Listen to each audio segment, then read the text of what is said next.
Hello friends, आप सभी को पता रहेगा कि आरबीआई ने रेट हाइक पॉज किया है और इससे क्या मार्केट में वापस रिवर्सल आएगा, वापस मार्केट लाइफ टाइम हाई जाएगा या यहाँ से मार्केट थोड़ा सा पुल बैक लेके वापस नीचे जाएगा, क्या आगे होने वाला है, इसका हम डिटेल एनालिसिस करेंगे क्योंकि अब वीकेंड आ चुका है। गए बार जो हमने वीकली कैंडल्स में डिस्कस किया था वही डिस्कशन को हम आगे बढ़ाएंगे। आपने थर्सडे का ट्रेड भी देखा रहेगा जो जो हमारे व्हाट्सएप कम्युनिटी के साथ जुड़े हैं, जिसकी लिंक डिस्क्रिप्शन में दी हुई है। अब दो चीज़ इम्पॉर्टेंट है, मैं आपको क्या करूँगा थोड़ा बहुत जो अपना थर्सडे का ट्रेड था जो हमने लिया था उसके बारे में एक्सप्लेन करूँगा। अब ये ऑफ कोर्स हमारे ऑप्शन स्टूडेंट्स को तो हर दिन एनालिसिस मिलता है, बट हम फ्री व्हाट्सएप कम्युनिटी में भी एनालिसिस डालते हैं। तो आपने पहला ये एनालिसिस देखा रहेगा, 10:46 को पता चला कि RBI has pause the interest rate और ये बैंक निफ्टी का अच्छा खासा एनालिसिस किया था, 2 टारगेट्स दिए थे और आप यहाँ पे देखोगे तो लगभग 208 के आसपास जाके यहाँ से मार्केट घूम गया। तो ये पूरा का पूरा हमारा टारगेट जो है वो अचीव हो गया। तो ये फैंटास्टिक ट्रेड गया। ऑलमोस्ट अगर आप देखोगे तो 60-70 पॉइंट स्टूडेंट्स ने यहाँ पे कमाए बैंक निफ्टी में। सेकंड जो था वो हीरो ज़ीरो ट्रेड था। अब हीरो ज़ीरो ट्रेड्स बहुत लोगों को समझता नहीं है, हीरो ज़ीरो स्ट्रैटेजी है, ये सिंगल कॉल सिंगल पुट नहीं है। 12 का प्रीमियम था, फर्स्ट टारगेट 18 पे था और आप यहाँ पे देखोगे एग्जैक्टली जैसे ही 18 मिट हो गया हमने प्रॉफिट बुकिंग के लिए कह दिया। तो ये कल जो थर्सडे को दोनों ट्रेड्स फंटास्टिक गए and students as well as जो व्हाट्सएप कम्युनिटी के लोग हैं जिन्होंने ज्वाइन की है, इन्होंने इन्जॉय किया। अब सबसे पहले आगे हम क्या डिस्कस करेंगे मैं उसके बारे में भी डिस्कस करूँगा। आज हम डिस्कस करने वाले हैं निफ्टी क्या वापस रिवर्स लेगी, लाइफ टाइम हाई करेगी, जो कि बहुत इंपॉर्टेंट टॉपिक है। इंटरेस्ट रेट और निफ्टी पे क्या इम्पैक्ट होता है और मेरा टेक इस पे क्या है, ये सेकंड इम्पॉर्टेंट टॉपिक है। तीसरा, मंडे को कौन से ट्रेड्स करें, क्या लेवल्स हो जाए, वो हम डिस्कस करेंगे। बहुत इम्पॉर्टेंट है कि अब तक अगर आप वीडियो देख रहे हो तो सबसे पहले चैनल को सब्सक्राइब करना, बेल बटन को हिट करना, डिस्क्रिप्शन में व्हाट्सएप कम्युनिटी की लिंक दी है उसे क्लिक करके हमें ज्वाइन करना। मैं कौन हूँ आपको जो नहीं पता, पहले बार देख रहे हो तो मेरा नाम तुषार गोने है। हर शाम मैं आता हूँ निफ्टी बैंक निफ्टी का एनालिसिस लेके and yes I am a SEBI registered equity research analyst, but मैं यहाँ पे कुछ भी आपको टिप्स या एडवाइजरी नहीं दे रहा हूँ। व्हाटएवर थोड़ा बहुत मुझे स्टॉक मार्केट के बारे में पता है मैं एजुकेशनल पर्पस के लिए आपको सिखा रहा हूँ। तो बहुत इंपॉर्टेंट है आप risk reward ratio, money management, trading psychology सभी को ठीक से याद रख के ट्रेडिंग करना ताकि आप बहुत ज़्यादा प्रॉफिट और बहुत छोटा लॉस बाई चांस तो हो जाए। With this let us start with our in depth analysis. अब मैं क्या करूँगा, अपने आप को वापस एक बार यहाँ से हटा दूंगा और मैं सबसे पहले अपने डिस्कशन में इंटरेस्ट रेट पे जाऊँगा। अब यहाँ पे आप देख रहे हो ना, ये आरबीआई का इंटरेस्ट रेट का चार्ट है और आप देखोगे लगभग निफ्टी का चार्ट है। अब इंटरेस्ट रेट क्यों इम्पॉर्टेंट है? इंटरेस्ट रेट जैसे बढ़ता है तो लोन फॉर एग्जांपल मुझे 1 करोड़ पहले 4 लाख के इंटरेस्ट पे ईयरली मिलता था, अब वही मुझे 6.5 या 7 लाख का इंटरेस्ट पे करना पड़ेगा। तो डेफिनेटली मैं कम लोन लूँगा। अब कम लोन लूँगा तो मैं बिजनेस में कम पैसा लगाऊंगा, बिजनेस में कम पैसा लगाऊंगा तो बिजनेस का ग्रोथ होगा कैसे? तो लॉजिक क्या है कि जब भी इंटरेस्ट रेट ऊपर बढ़ता है मार्केट को नहीं पसंद आता है। Market most of the time जब ये इंटरेस्ट रेट का अप साइकिल रहता है तो मार्केट आइदर साइडवेज या थोड़ा सा नीचे जाना चालू होता है। अब सबसे पहले तो मार्केट थम कहाँ पे जाएगा नीचे की डायरेक्शन में, जब इंटरेस्ट रेट पॉज हो जाएगा। ओके, और जैसे जैसे इंटरेस्ट रेट कम होना चालू हो जाएगा मार्केट वैसे वैसे नई ऊंचाई को टच करेगा। क्योंकि कंपनीज लोन लेंगी राइट बैंक से, कंपनीज बिजनेस के लिए ज़्यादा पैसा डालेंगी, जिससे ज़्यादा प्रॉफिट, ज़्यादा रेवेन्यू हो जाएगा। अब क्या ये मैं बोल रहा हूँ ये सही है? पिछले चार्ट्स क्या कह रहे हैं ये भी हमें देखना पड़ेगा। ये रहा निफ्टी का चार्ट, ये रहा इंटरेस्ट रेट हाइक। अब यहाँ पे आप देख रहे हो इंटरेस्ट रेट नीचे गिर रहा है, निफ्टी ऊपर बढ़ रही है। इंटरेस्ट रेट नीचे गिर रहा है, निफ्टी ऊपर बढ़ रही है। अब यहाँ पे आप देखोगे कुछ समय के लिए इंटरेस्ट रेट और निफ्टी ऊपर बढ़ रही थी, बट इवेंचुअली निफ्टी नीचे गिरने लगी। ओके, अब वैसे ही आप देखोगे कि थोड़े समय के लिए इंटरेस्ट रेट और निफ्टी ऊपर बढ़ रही थी, बट बाद में वापस नीचे आना चालू हो गया।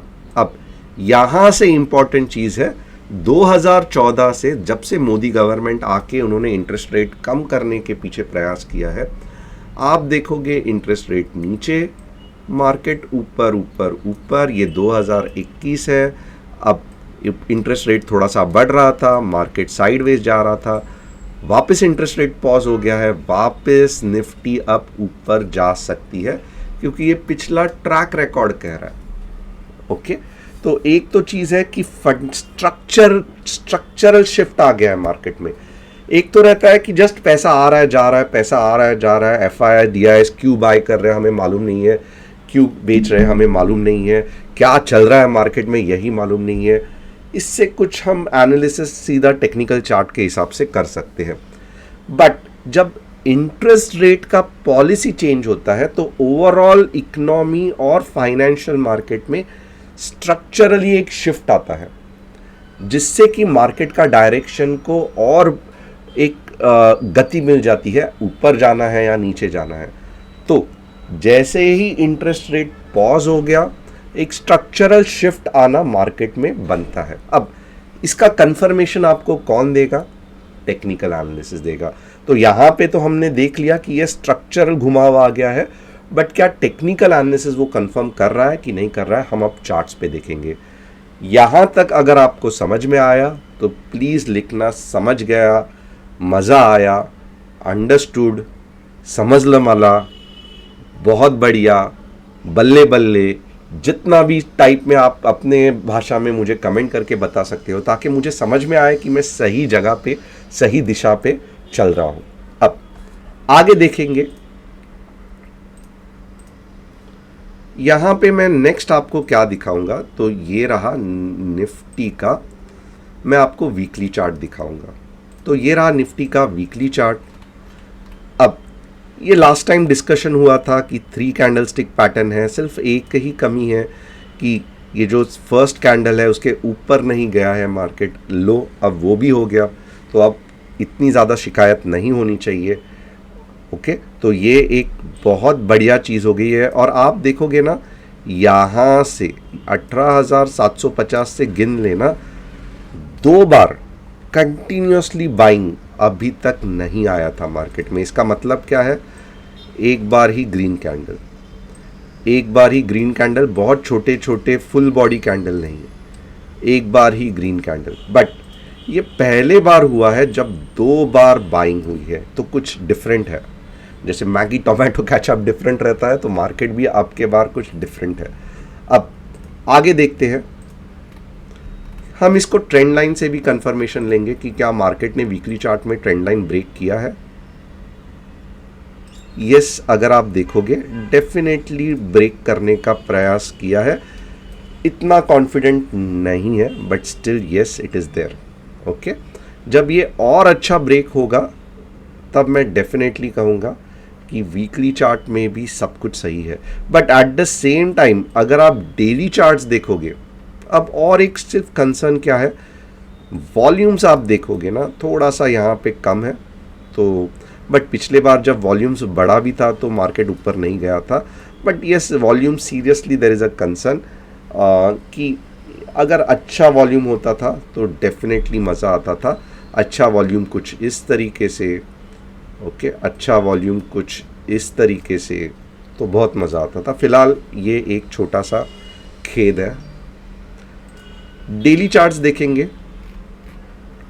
अब डेली चार्ट्स में मैंने लास्ट टाइम भी कहा था कि ये थोड़ा सा हमें ऐसा करना चाहिए। क्यों? क्योंकि यहाँ पे देखो 1 पॉइंट, 2 पॉइंट्स, 3 पॉइंट्स, 4 पॉइंट्स हो रहा है। And yes, in daily chart confidently trend line को तोड़ा है। और मैंने लास्ट टाइम भी कहा था कि अब जब मार्केट भले 17,750 के यहाँ पे आके घूम जाएगा ना, तो ट्रेंड लाइन का हर बार सपोर्ट लेना चाहिए। ट्रेंड लाइन के नीचे आप मार्केट को कभी नहीं जाना चाहिए। लोवेस्ट वैल्यू मैं बताता हूँ कितनी जानी चाहिए। लोवेस्ट वैल्यू है 17,340। इसके नीचे अब मार्केट कभी भी नहीं जाना चाहिए। रीज़न इज़ वेरी सिंपल, एक बार वापस नीचे गया तो ये पूरा जो प्रेशर से ऊपर आया था ये ख़त्म हो गया। तो अब क्या होना चाहिए, भले नीचे आएगा बट हमेशा ट्रेंड लाइन का सपोर्ट, ट्रेंड लाइन का सपोर्ट, और जब ऊपर जाएगा तो अच्छा खासा ऊपर जाते रहेगा।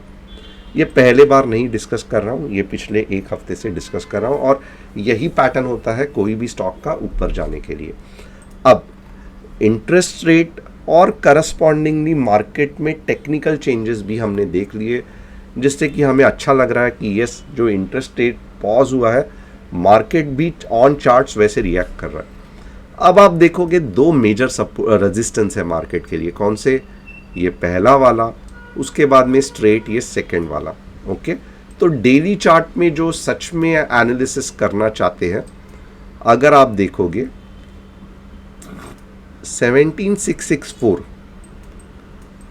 आपके लिए एक मेजर रेजिस्टेंस है। 17,665 भी लिख सकते हो, और सेकेंड जो है आपके लिए मेजर है 18,025। अगर 17,665 को तोड़ दिया, यहाँ पे बिल्कुल भी वापस रिवर्सल नहीं आया, थोड़ा बहुत साइडवेज आया, तो 18,025 is a definitely strong resistance. इसके ऊपर एक शॉट में जाना मुश्किल है। यहाँ पे इतनी बड़ी रैली के बाद मार्केट को समय घलाना पड़ेगा, मे भी नीचे भी आना पड़ेगा और फिर ऊपर जाना पड़ेगा। तो 18,025 के ऊपर फर्स्ट अटेम्प्ट में मत एक्सपेक्ट करना। मैं तो कहूँगा कि अभी तक जितनी बढ़िया रैली हो गई है, 17,665 के बाद साइडवेज में थोड़ा तो भी मार्केट को जाना चाहिए। ये बुरा नहीं है, इसको कंसोलिडेशन कहते हैं। थक गया है मार्केट, थोड़ा सा एनर्जी लेगा, वापस ऊपर जाएगा। तो ये लेवल्स होप मैंने जब आपको कहा था कि कितना ऊपर जाएगा मार्केट, इमीडिएटली 17,665, एक दो हफ्ते के लिए मैक्सिमम 18,025। अब क्या इसका मतलब है कि मार्केट अब कभी भी नीचे नहीं जाएगा? ऐसे बिल्कुल भी नहीं है। फिलहाल जो पॉजिटिव सिचुएशन हुए हैं उसके हिसाब से लग रहा है कि मार्केट ऊपर जाएगा। कल अगर समझो रशिया ने बॉम्ब फेंक दिया यूक्रेन पे, तो ये सब जाएगा, एक कचरे का डब्बा ड्रॉ करता हूँ, मुझे पूछना भी मत, ये पूरा का पूरा एनालिसिस कचरे के डब्बे में जाके बैठ जाएगा। It doesn't make any difference कि इंटरेस्ट रेट कम हुआ, ज़्यादा हुआ, टेम्परवरीली मार्केट नीचे आएगा और बाद में जैसे ही इवेंट वॉर का ख़त्म होगा वापस अपने ओरिजिनल ट्रेंड पे आएगा। तो क्योंकि बहुत सारे बिगनर्स जो है वो कंफ्यूज हो जाते हैं कि कुछ अलग सा इवेंट आता है, यूएस में कुछ बड़ा इवेंट आता है, सडनली मार्केट 200-300 पॉइंट नीचे गिर जाता है और उनको लगता है कि आपने तो बोला था ऊपर ही जाएगा, फिर नीचे कैसे चला गया, आपको तो एनालिसिस आता ही नहीं है। ऐसे नहीं है, बीच बीच में कुछ अनप्रेडिक्टेबल इवेंट्स रहते हैं जो हमें भी नहीं पता रहते हैं, जिसके कारण मार्केट टेम्परवरीली रिएक्ट करता है, बट जो ओवरऑल ट्रेंड होता है कुछ समय के बाद मार्केट फॉलो करता है। अब सबसे और मेन इंपॉर्टेंट ट्रेंड, क्या बुलिश ट्रेंड चालू हो गया है? नहीं, डेली में अभी तक बुलिश ट्रेंड चालू नहीं हुआ है, जस्ट इंडिकेशन है कि बुलिशनेस है। ये पॉइंट ध्यान देना, ये पॉइंट यानी कि 17,800 के बाद ही डेली चार्ट आर बुलिश। इसके बाद में क्या है, लो हायर हाइस और हायर लोस करते मार्केट ऊपर जाएगा। बट जब तक 17,800 नहीं क्लोज होता है मार्केट, मैं नहीं कहूँगा कि ट्रेंड बुलिश हो गया। यस, मार्केट बुलिश होते जा रहा है। तो आप देखो, हर एक सवाल का, हर एक आपके स्पेसिफिक सवाल का मैं जवाब दे रहा हूँ। बुलिशनेस है मार्केट में, बुलिशनेस तो है, पर ट्रेंड नहीं चेंज हुआ है। ट्रेंड कब चेंज होगा? जब पिछला हाई मार्केट ब्रेक करेगा। आप क्या ये पिछला हाई कंसिडर कर सकते हैं? ये मेजर हाई नहीं है, तो इसको इग्नोर करना। अब ऐसे सब समझ रहा है मुझे, तो मैं क्या करूं, मैं कौन सा ट्रेड खरीदूं, मैं क्या रिलायंस खरीदूं, मैं मिड कैप खरीदूं, स्मॉल कैप खरीदूं, मैं क्या करूं। बहुत इंपॉर्टेंट है कि ये जो स्टार्टिंग की रैली रहती है ना, यहाँ पे आप देखोगे तो ये बहुत रिस्की होता है, क्योंकि हमें ने अभी भी मार्केट सेलर्स मार्केट में रहते हैं, तो बड़ा सेल आउट लाके वापस ऊपर जाने के चांसेस है। बट जैसे जैसे मार्केट ऊपर जाता है, धीरे धीरे ये सेलर्स कम हो जाते हैं। ओके, तो बहुत इंपॉर्टेंट है कि ऐसे स्टॉक्स, अगर आप एक सेफ ट्रेडर हो, आपको बड़ा लॉस पसंद नहीं आता है, आपको 8-10% प्रॉफिट भी चल जाएगा, बट आपको एक अच्छा अश्योरेंस चाहिए कि 3-4 महीने में 10% तो बन जाएंगे, 20% तो बन जाएंगे, तो मैं कहूँगा आप ETFs खरीदना। आप ऑटो का ETFs देख सकते हो, आप IT का ETFs देख सकते हो, आप बैंक बीज देख सकते हो। जितना इसमें ट्रेड करोगे उतना आपका अश्योरिटी बढ़ जाएगा प्रॉफिट कमाने का। तो होप आपको यहाँ पे मैंने अच्छे खासे आपके सभी सवालों का निवारण या सॉल्यूशन दिया रहेगा। अब क्या आपको और भी कुछ सवाल पूछने हैं यही सब कंसेप्ट में, तो डेफिनेटली कमेंट करना। मैं एटलीस्ट 4 या 5 बेस्ट सवाल को निकाल के कल वापस आपके साथ आऊँगा, और ये पूरे के पूरा जो कंसेप्ट सिखाया है उसका मैं अच्छा खासा क्लोजर करूँगा। बाकी के सवाल मैं भले लिखते जाना, जितने डाउट्स हैं मैं या मेरी टीम उधर ही रिप्लाई करेंगे, बट जो 4 या 5 बेस्ट सवाल है उसके आदमी के नाम, उन्होंने क्या पूछा था, कमेंट्स में चैट मत करना, कमेंट्स में डालना, ताकि मैं आपका प्रिंट आउट लेके आपके जो सवाल है स्पेसिफिकली उसका जवाब दे सकूं। सो आपको ये सेशन कैसे लगा, मज़ा आया नहीं आया, प्लीज़ कमेंट करके बोलना। Thanks a lot. और लेवल्स अभी तक इंट्राडे के लिए देने के बाकी है, जो मैं कल दूंगा, बट बहुत इंपॉर्टेंट, तब तक आप क्या करोगे, चैनल को सब्सक्राइब, बेल बटन को हिट, व्हाट्सअप को क्लिक करो, ताकि आप हमारे कम्युनिटी के साथ ज्वाइंट हो सके। Thanks a lot and see you tomorrow.